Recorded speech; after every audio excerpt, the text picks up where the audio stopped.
These are 6 special privileges to learn Thai happily with the Pro member package. 1.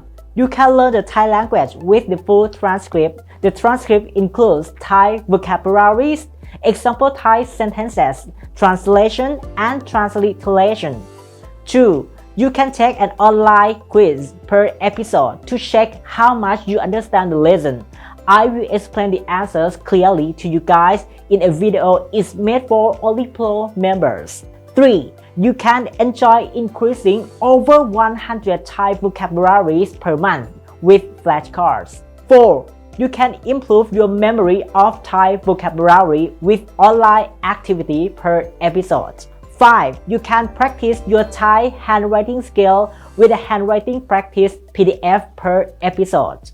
And 6. You can learn Thai online with me, Kru Stang, via Zoom once a week. All special privileges are made for only the Pro member package. You can subscribe to the Pro member package by clicking join below the video. The price of the package is about $25 per month. Let's learn Thai happily with the Pro member package.